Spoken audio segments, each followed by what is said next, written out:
Welcome back, everybody, to the second edition of Hoops with Noops. I, of course, am Alex Noops Christensen. You can find all my work at FTN Bets. Anything else, be sure you check out on twitter.com at _Noops. Again, tons and tons of NBA content. Of course, if you prefer to read, there's going to be a written version of today's preview as well. But we're just a few games into the NBA season, not quite enough to rely on just the data we've seen so far, but just enough of a sample size to start thinking about things, trying to form, opinions and theories and look for things that we can use going forward. Because although it's difficult to handicap with just such a small sample size of data to work with, it's also difficult for the book. So there can be some opportunity here as sports books are a little bit slower to update and to catch up with what's going on. So let's jump into a big slate. I've got 3 games that I want to talk about today and picks for each. We'll start here with the Chicago Bulls visiting the Indiana Pacers. The Chicago Bulls, what a tough start to the season for them. They had a players-only meeting after the first game. Now, for those of you that aren't familiar, a players-only meeting is exactly what it sounds like. They kick everyone out of the locker room except for actual basketball players, and they sit in there for as long as they need to work through any sort of problems they're having. A lot of times it's after a really tough losing streak, a rough period of the season, if there is some sort of inner turmoil between the team. But this was after the first game. I've never seen anything like this before. I don't remember this happening before Thanksgiving, let alone before Christmas. Or again, this is crazy to me how early this is. Now, you've got a group of guys that have been together. This will be their 3rd season. The last 2 did not end in playoff appearances or deep playoff runs. Everybody is back here. So I wonder if things are getting a little stale and a little tough there. But they go to Indiana tonight in what could be a really tough matchup for them. Outside of everything that's happening in the locker room, Indiana with arguably a better roster here, and especially with some advantages in a few places. Tyrese Halliburton at 23 years old is already one of the best point guards in the NBA. He's really spectacular, and there's not really too many players on the Bulls that can slow him down. Alex Caruso is one of the best perimeter defenders in the league, but he comes off the bench. I wonder if Billy Donovan and the team there will be smart enough to play him some more minutes tonight, but generally he sticks to a starting 5. So there's going to be a period, especially at the beginning of this game and for large portions of it, where Halliburton is going to have his way here tonight. I expect a lot of points, a lot of assists for him. Miles Turner, who scored enough points for us to get over his prop there on Saturday, has done really well this season. He's looking good.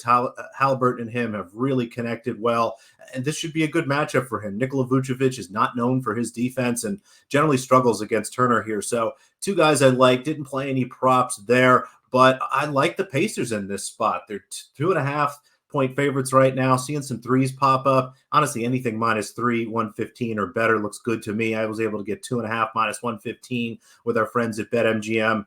I love this spot. Again, Pacers at home, playing great basketball, really scoring well. The Chicago team has struggled. Unders have been great with them, and just really have to be concerned about where they are and what's happening in Chicago. So like the Pacers tonight quite a bit here. Should be a good matchup.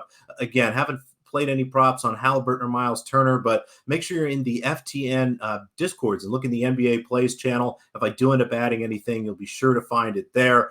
Again, going to play around with the FTN player prop a little bit later as well, and maybe we'll have some of that. But for now, really like the Pacers -2.5 in a game where I have them 6-point favorites here. So like Indiana, this is a great spot for them. Again, -2.5, really anything -3, 1 -115 or better looks really good.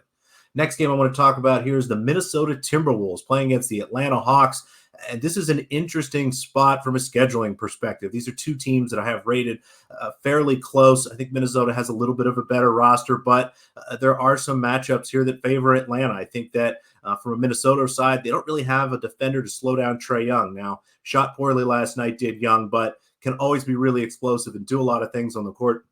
He should have a good night here against Minnesota. At the same time, the Timberwolves are generally not used to playing a team that has perimeter defenders to slow down Anthony Edwards and big guys to throw a Karl Anthony Towns and Rudy Gobert, but Atlanta does.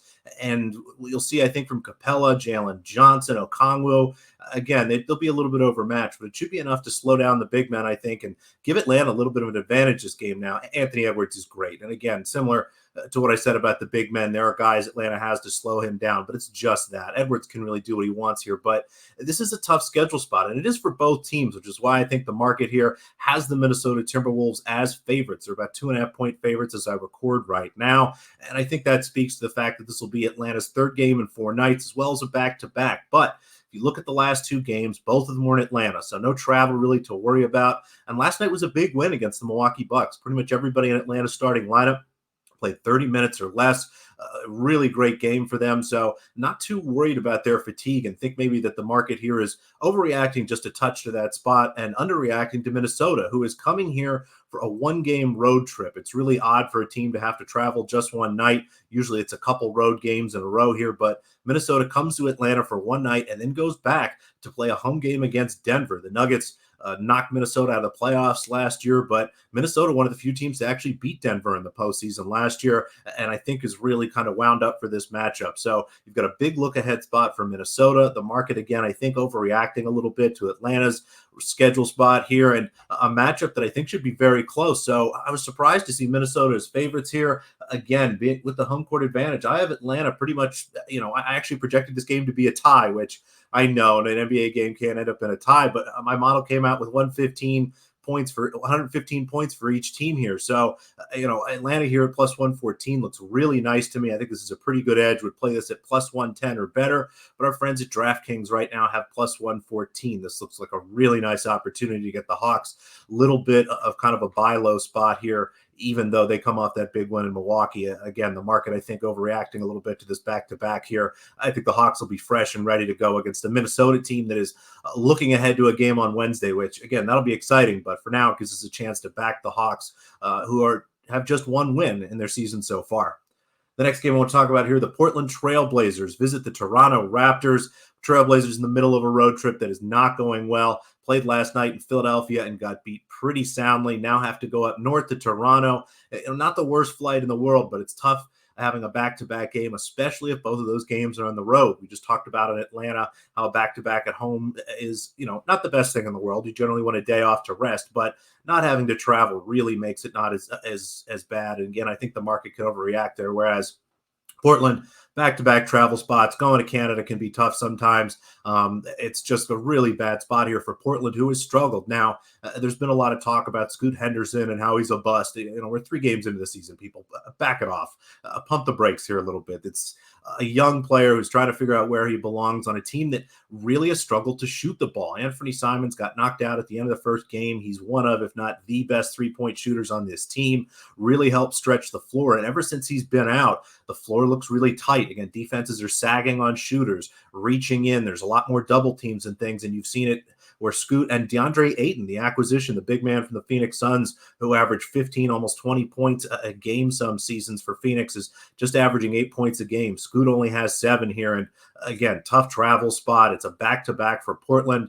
Now, Toronto has a couple injuries that maybe we should worry about. Precious Achiuwa is a great defensive player, as is OG Anunoby. Really like both of those guys. They're questionable to doubtful tonight. I think we will get one of them, probably OG Anunoby, probably not Precious Achiuwa. But if either of them are in, this is a great spot to go against Portland, especially from the standpoint of keeping them from scoring a lot of points. The spread's 8.5. The total is 216.5. And, that's numbers are relatively close to where I am. I show edges to the under. I show edges to Toronto, but I think the best angle here is looking at a team total under. So instead of betting that full game under, instead of betting that spread, you can go ahead and bet on just the points the Portland Trail Blazers are going to score. They've struggled to get over 100 in both of their last games. Again, bad travel spot here. A Toronto team that is one of the best defensive teams in the NBA, and we'll continue to lock them down tonight. Now, there's always some concerns in a game with a big spread. Again, 8.5 is a lot of points that if it is a blowout in the fourth quarter, maybe there'll be, some bench players coming in and running around with no defense. You see, a spike in scoring. But again, given the spot for Portland here on a back-to-back, I expect them to rest their stars at the end here and just kind of let this game peter out as they try to move on to their next and final road game before finally getting back home here. So just a great spot. I have Portland with only scoring 101 points, and I kind of ratcheted that up. When I first started, it was around 99 and a half, maybe 100 points. But again, I try to normalize a little bit for what the market expects and try to take a look at a few more upside things, and could still really only get up to 101 here. So the market's at 103 and a half. We'll happily take the under there on that team total. And again, make sure you're in the Discord channel, paying attention to that NBA plays. Depending on what the injury report looks like a little closer to game, some books actually offer alternate team totals. So I believe our friends at FanDuel have that. Possibly, I know MGM has that, where I was able to bet this now. So again, Portland Trailblazers team total under 103 and a half. That's minus 108 at FanDuel, but pretty much the same price everywhere. So you've got a lot of options there. Again, make sure you follow the Discord channel. I'll add anything that I have there today. But that's it for now. And again, our 3 plays here, we'll run through them again quickly. The Pacers minus 2.5 here, hosting the Chicago Bulls. The Atlanta Hawks money line plus 114 at home, hosting the Minnesota Timberwolves. And again, the Portland Trailblazers team total under 103 and a half. Thanks again for watching. Make sure you read again as well, in case you want to just, see just a couple other thoughts and my exact projection numbers. Again, that article is up already now at FTN Bets. I'll be back tomorrow again with another article, but on Friday with another video. Check out all my work again on Twitter at _Noops. Be sure to send me any DMs there. And again, I'll be in the Discord channel talking quite a bit. Best of luck to us, and be back soon.